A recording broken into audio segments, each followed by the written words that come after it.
Write Book Author Talk.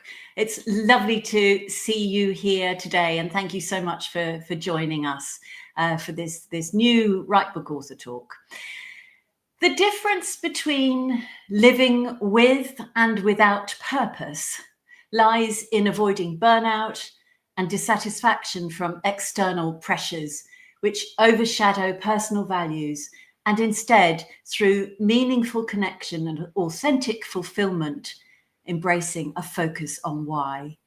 Guiding individuals to create a more sustainable, fulfilling, and purposeful way of life through reflection with action and a focus on why, our Author Talks guest today is coach, podcaster, and newly published author, Amy Rowlinson. Welcome. Hello. Welcome, Amy. It's so nice to have you with me, and your beautiful book behind me here, which I will just share with the audience. I can see one behind you too. Published towards the end of last year, and to much acclaim, and everybody very excited about this book. We are here to find out, to dig into that story and find out a little bit more about what it was like, why you published it, why you wrote it, and find out a bit more about you and what's been happening since it got published. So lovely to have you here, Amy. Thank you, Sue. So let's get straight into it, shall we? Tell us why focus on why? What, for a start, where did this come from? It was an idea I woke up with on April Fool's Day 2020.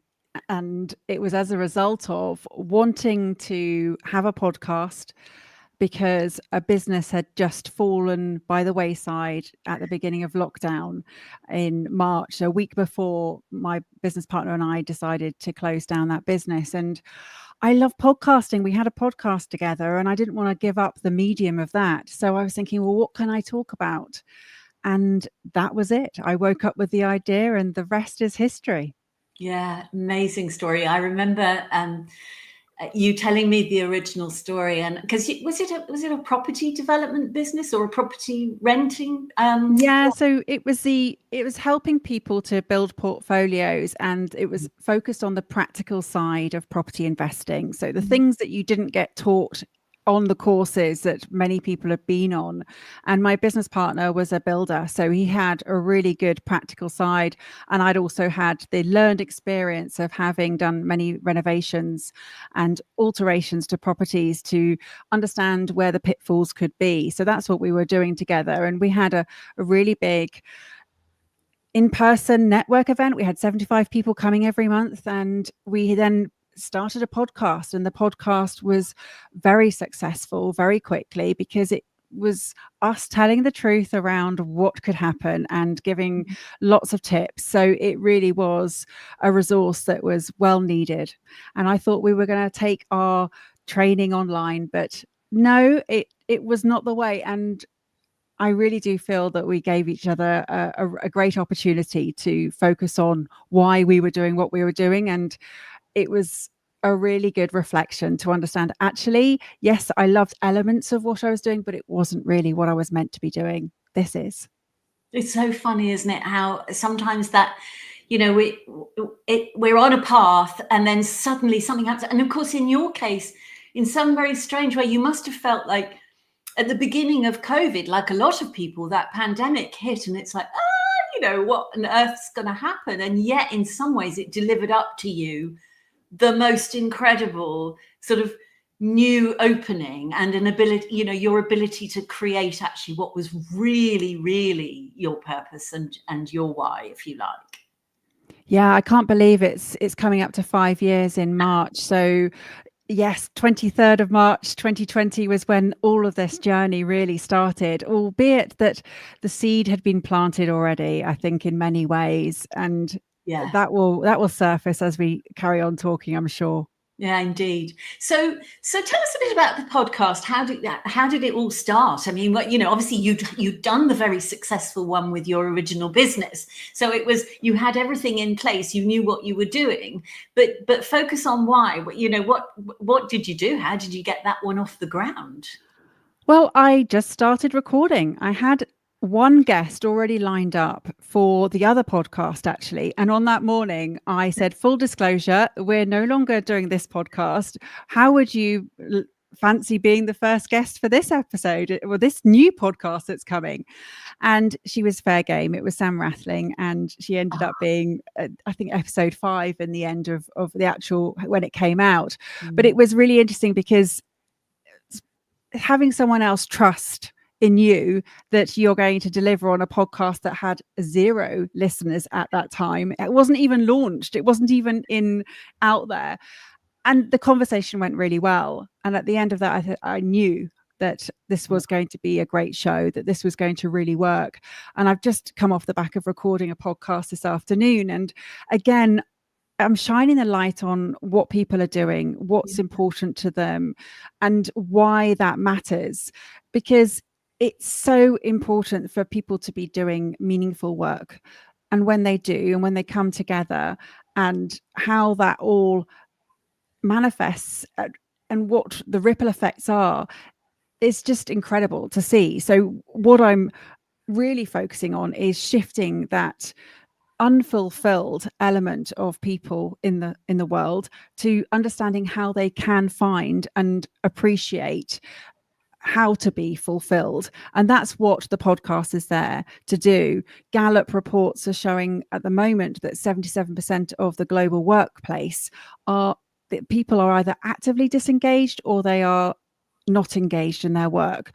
And according to the CEO of Gallup himself, it's John Clifton. He says that this lack in productivity is the difference between success and failure for humanity. So it's key for people to understand how to be fulfilled, how it's possible. And by showcasing different stories, the different ways that people are approaching building purpose into their life, it gives ideas and sparks possibility. And it just shows people that there are many ways. There's not one way. There are many ways to creating your purposeful way of life. Yeah, that's wonderful, Amy. And gosh, you've got hundreds now, literally, under your belt of these amazing people who've come and told you their stories around that very thing, around finding their purpose, around why they do what they do. Remind me how many you've got now? Well, as of today, 447. So 448 goes out tomorrow. That is awesome, Amy. Absolutely incredible. Congratulations. Many congratulations. And it's immensely popular, is it not? Yeah. I mean, I have a globe here to... Yes. Oh, I love your globe. Yes. Love yeah, to see your globe. It's quite because of the light shining above me. But this is where people are listening. And it helps me understand just how important it is to sort of speak about purpose, because this is where people are downloading the episodes, and that really helps me put everything in perspective, seeing that visual representation of, I think it's 141 countries as at last check. You're inspiring people globally for sure, you and your guests. It's a wonderful thing that you're doing. So then the idea of the book came about. At some point, tell us a bit about the spark that ignited that particular flame. Well, to be fair, it was either podcast or book, and I felt that I didn't quite have all I needed at the time when I had that idea of focus on why to write the book. And I thought, well, let's just get the podcast going, and then I can get some stories together and I can learn more. I can understand more about this purpose subject myself. I'm not there yet, I have to say. The book is out there, the podcast is out there. There is still more learning to be had. I think it's going to be a lifelong process. But it was a case of I'd always wanted to write a book, but I didn't want to write just that another personal development book that will become shelf development, like the one behind me. I have read all those. It's not shelf development. It's definitely, I have read. And so I wanted to have a different angle. And I'd read so many books on purpose, and many of them are great, some not so great. And I didn't want it to just be another book.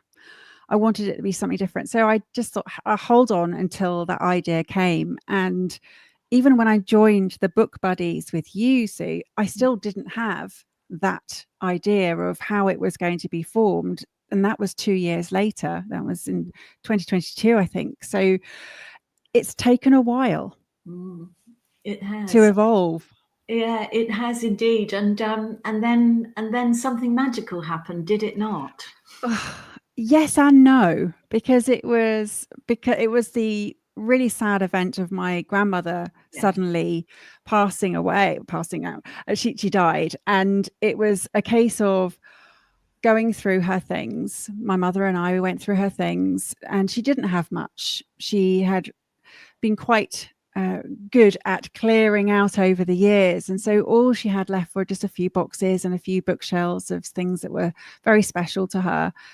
But there was one particular box that I had not seen.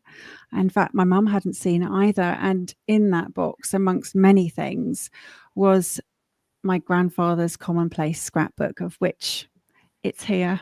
And I remember turning up to that first facilitated book buddy session that you were running with it, having read it, because I'd actually found it earlier than the year. I have found it in April, and yet I couldn't really bring myself to read it properly. And then just before one of our sessions, I had read it, and I realized I now know what it is I'm going to be writing and who I'm going to be writing with mostly. Yes, I know. I mean, an extraordinary thing to have a co-author who very sadly had departed this world some time before, and yet there he was. George was by your side, and he gave you that sense of how you could shape this book, didn't he? Yeah, and the universe has a great way of telling you and showing you signs, and I'd been ignoring quite a few of them and really had been sort of pushing them to the side, because prior to finding the journal earlier in the year, I'd done a creative writing session in January 2022, which I'd booked back in December 21. So that was when I thought I really need to get a book out there. And in this creative writing session, I wrote, after one of the lunchtime sessions, I had this idea to write from my grandfather's perspective and me be his audience of what he was trying to impart. And then I thought, I love the idea. It's like fireside chats with my grandfather. We had many of those. But the actual reality of writing that, when I sat down and started to do so, was a very different experience. I didn't feel that I could do his words justice. I couldn't write from his perspective. And so I kind of parked it, but not for long, because I was out listening to another podcast and I heard someone speak about a mindset talk or shift that they could help me with. And so I reached out to that coach, and in that session, she facilitated a conversation. Now, I'm fully aware that this conversation I had with my grandfather was me essentially giving myself a pep talk, but I did have to think from his perspective, and I did step into his shoes of what he would have said had he still been alive. And in doing so, it really made me realize that I can write this book. Yeah. And so I tried again. And that was literally 10 days before essentially finding my grandfather's words. So it all came together in a beautiful way. And then subsequently along that journey, I then found a tape that I'd recorded aged 15 back in 1990 of me interviewing him. And I don't remember doing that or why I was doing it. It must have been a school project for whatever reason. And it kind of gave me the permission that I needed to use his words to write this book with him. Yeah. Because of how aligned what he had written was with what I was wanting to share. And so, yes, I brought my grandfather back into my life after all those many years that he had not been physically present. He felt very present again, and continues to do so, because every day I'm looking at a book that I've co-written with him. Indeed. And he's very much a part of your book, and a very lovely part. And it's a very joyful read.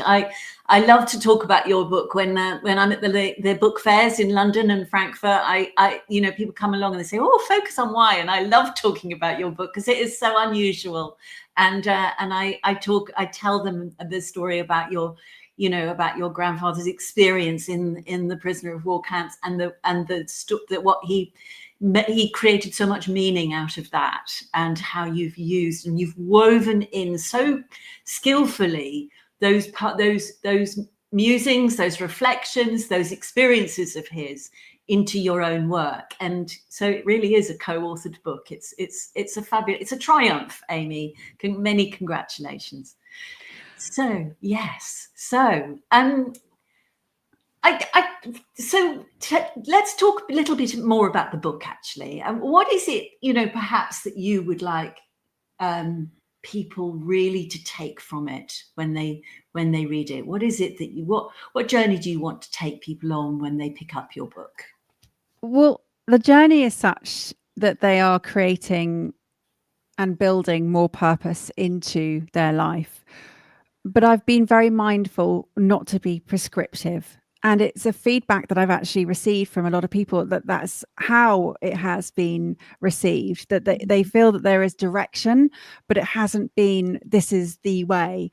And that is brilliant, because I don't want that for it to be like that. But there is a structure. There's a structure that you can follow using the framework that's in the book. And with that, there is a route and a journey that can be taken. And many people have reached out to say that it's easy to read, but it's not an easy read. And in what they mean by that is that it has challenged them. It has really pushed them to reflect on what's important, on what it is that they're doing. And is that actually the route that they wanted to take? So it has been an instigator of much reflection with action, which is at the core of the whole methodology. There is that is how you combine the purpose with the why, which I say are connected. They're interconnected, but they're not the same. And because purpose for me is the overarching direction that guides, it's the overarching intention that guides your direction in life, and the why sits alongside that in that it provides the emotional significance that you assign to your purpose. So in reflection, that's where you uncover or discover the meaning of the moments of what you're experiencing. And then the purpose is how you then put that into motion, how you take it into action. So reflection with action is how you combine both your purpose and your why together to create more fulfillment, to understand the meaning of the moment, and to also understand that you have choice in changing what may initially come through it in one moment. And I use the illustration of my daughter's story and of how she experienced a collapse in a marathon to illustrate that point, that she then got to reframe how she initially felt disappointed, to then understanding how she can turn that into something meaningful. And it was last year that she had that incident in the marathon, and this year she's running London Marathon for St John Ambulance to say thank you to all of those who were there to support her on her experience last year of collapsing with heat stroke. So yes, it really has been a journey that many people will take with them, and it has been described as a companion for life, which is very much what I wanted this book to be, that as you navigate different transitions, it means different things for you. Yeah, indeed. Yeah, absolutely. And I really like the way that it's such a lovely, clear structure. You do have this beautiful framework, so in a way there's an element of perhaps once you've once you've read the book, you can revisit and you can dip in to the elements that really call to you, and the bits that you want to kind of focus on. And I love that about the book. It's really, and then all, interspersed. I think the other thing I think is wonderful, you've got George's story, and you've got George's reflections, his own kind of musings, and in his commonplace book, but also you talk about many of the people that you've interviewed about purpose, about their why, and that again, and the fact that people can actually read the book and then actually they can go and look that episode up. It's very clearly signposted in the book that there's a whole episode that people could go and listen to, which I think is marvelous. So yeah, all great. And so tell us how it is, how does it feel like now that the book has landed? What's going on? How is that wonderful purpose of yours now taking its next steps into the world? So the book was launched in October, and at the end of October, it was a very poignant day that I launched the book in person. So I had the online launch on the 24th, and on the 29th of October, which was the anniversary of my grandfather's death. It was very poignant that we were actually in the Victory Services Club on that day. And I also honoured my other grandfather, who I didn't write about because he is definitely someone who is a hero in terms of how you would describe someone who was in World War II. And then my grandfather, who was very much someone who came from conscription, who didn't necessarily want to be there.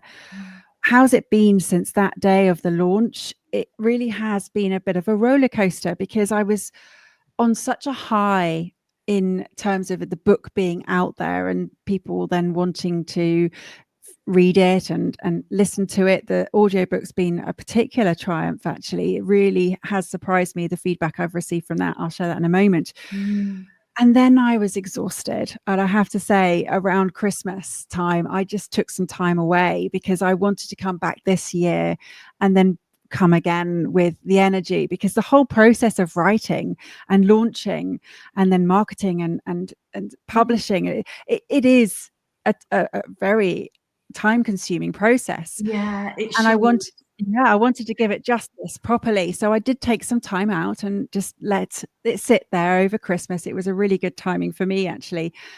And then since then, wow, now I'm starting to hear what has happened for others. And that's where the magic is starting to begin. And I now know that this is another journey that I've taken myself on, in terms of putting something into a form that can be consumed by others, and then they're taking action as a result. So I have created this incredible legacy with my grandfather, and it's been really important for me to do that.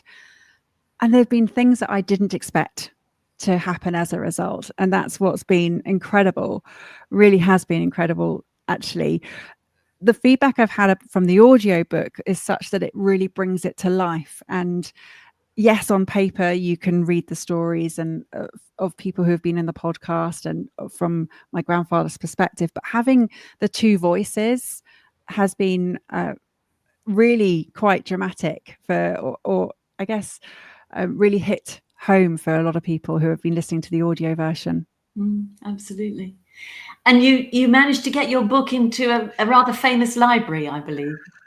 Oh, I took some books away with me to gift while I was away on holiday celebrating my 50th birthday. And I went to stay with my cousins, and two of my cousins' sons live in Boston. And I was with them. One had gone to Boston University and one's at Northeastern University. And of course, there are many other universities in Boston, of which Harvard is one. And I just thought, you know what, I'm just going to, I was visiting. I was going to have a look around the university. I went around Brown as well. And I thought, this is an opportunity. So I just pinged an email as I was having breakfast that morning. And within an hour, I had received a response saying, yes, please, we would love to have your book in our library.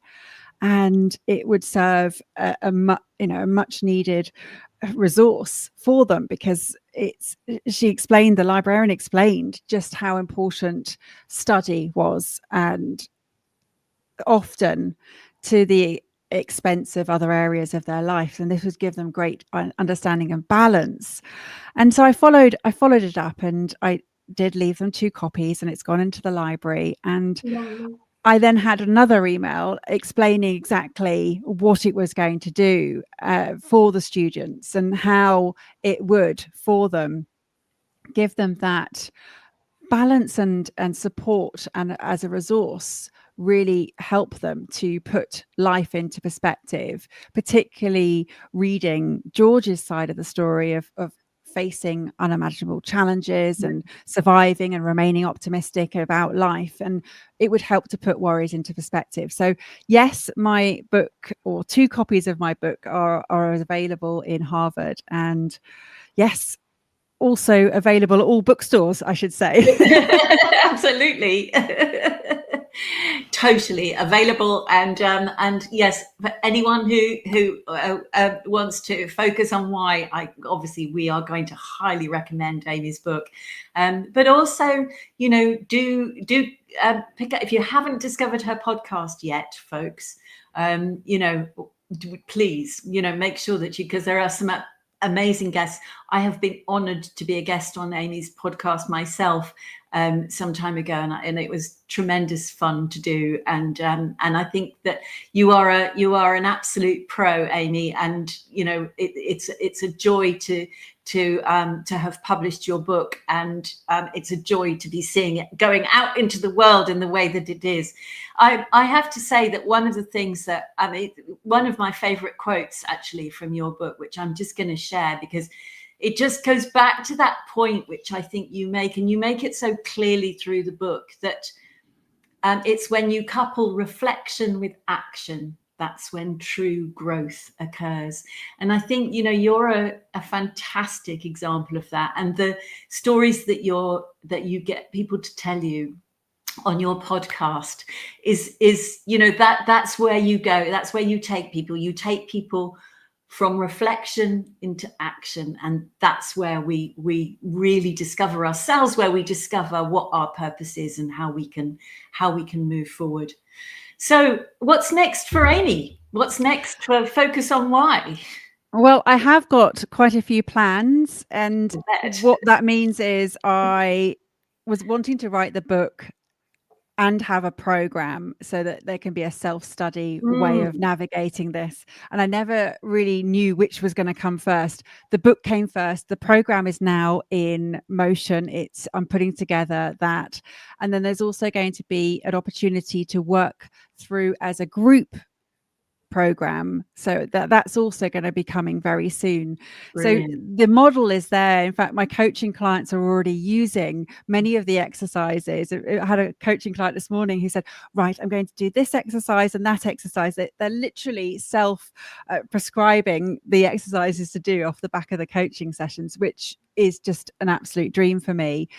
And then I would also say there are doors that I do not know will open yet, because what I have learned over the last couple of months or 3 months since launching is I don't know necessarily where this is going to take me. I've already had people reach out that I didn't know would be interested in what I have got here, and yet they are very much interested of what I can do from a coaching perspective, what I can do with their organizations from a purpose perspective, how I can help people who are to build more meaningful work into the workplace. And that has been incredible. I've had individuals reach out who have shared with me that what this book has done has helped them to turn challenges, or one of the hardest challenges of their life, into something they could be proud of. I've had people who have shared with me that the book has already given them the kick up the backside that they needed to set new intentions. And that was for someone who had just retired but didn't know how to navigate that transition properly. So there are different fields and different areas of work that will probably come as a result of this book being out there. But yes, definitely the programs are my next focus. Watch this space. And how exciting. And I'm absolutely thrilled. It's been such a joy to talk to you today. 30 minutes has gone like that. I can't believe it. But it's been really wonderful. And thank you so much, Amy, for coming and talking to us about Focus on Why.